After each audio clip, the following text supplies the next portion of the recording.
Capítulo 21. Deus ordenou a Moisés que desse aos israelitas estas leis. Se você comprar um escravo israelita, ele deverá trabalhar 6 anos para você.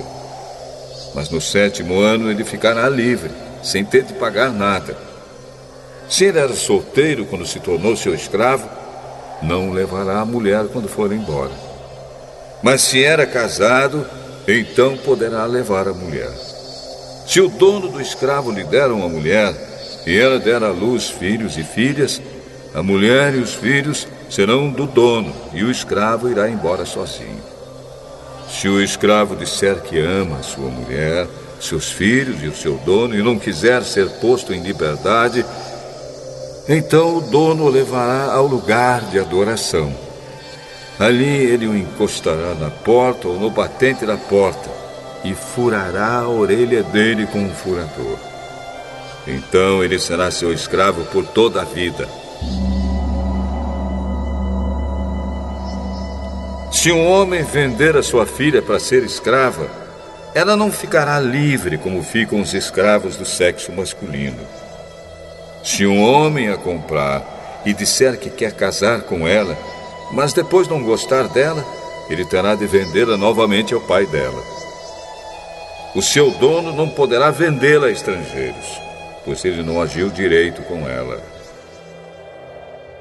Se alguém comprar uma escrava para fazê-la casar com seu filho, deverá tratá-la como se fosse sua filha.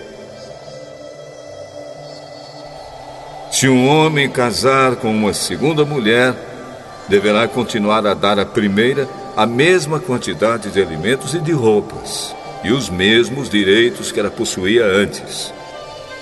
Se ele não cumprir essas 3 coisas, ela poderá sair livre, sem ter de pagar nada.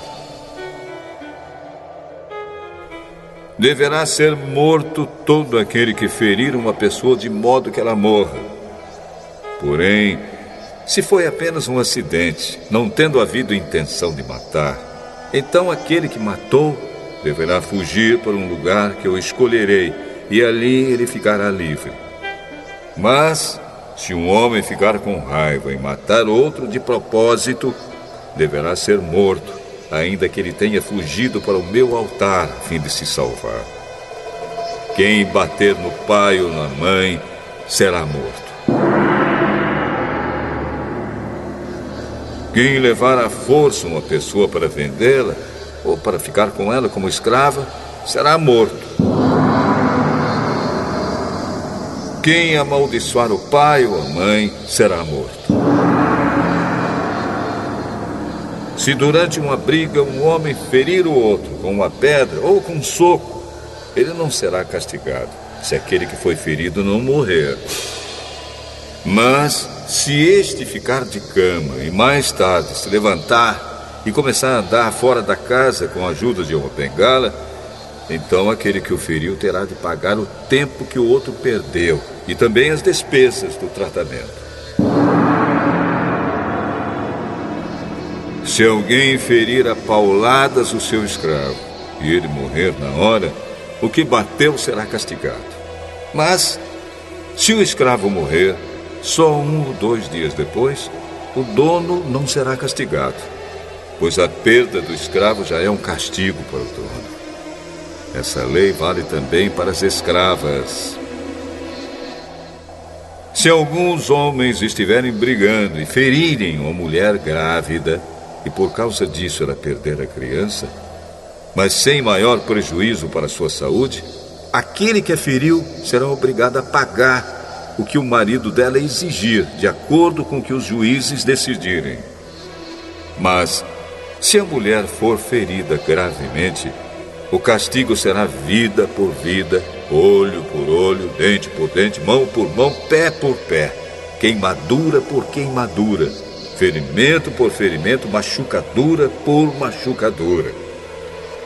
Se alguém ferir o olho do seu escravo e ele perder a vista, o escravo terá de ser libertado como pagamento pelo olho perdido.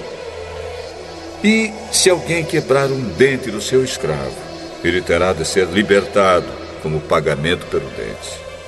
Essa lei vale também para as escravas. Se um boi chifrar um homem ou uma mulher e a pessoa morrer, o boi deverá ser morto a pedradas e ninguém comerá sua carne. Mas o dono do boi não será castigado. Porém, se o boi tinha o costume de chifrar as pessoas e o seu dono sabia disso e não o prendeu, e o boi matar algum homem ou alguma mulher, o boi será morto a pedradas e o seu dono também será morto. No entanto, se deixarem que o dono pague uma multa para salvar a sua vida, então ele terá de pagar tudo o que for exigido. Se um boi matar um menino ou uma menina, o dono será julgado por esta mesma lei. Se um boi chifrar um escravo ou uma escrava, o dono receberá como pagamento 30 barras de prata, e o boi será morto a pedradas. Se alguém tirar a tampa de um poço, ou se cavar um poço e não o tapar, e nele cair um boi ou um jumento, essa pessoa terá de pagar ao dono o preço do animal. Ela fará o pagamento em dinheiro, porém o animal morto será seu. Se o boi de um homem ferir o boi de outro, e o boi que foi ferido morrer, o boi vivo será vendido, e o dinheiro será repartido entre os dois homens, e o boi morto será dividido também entre os dois. Porém, se o boi já era conhecido como boi chifrador, e o seu dono não o prendeu, ele dará ao outro homem um boi vivo, mas o boi morto será seu.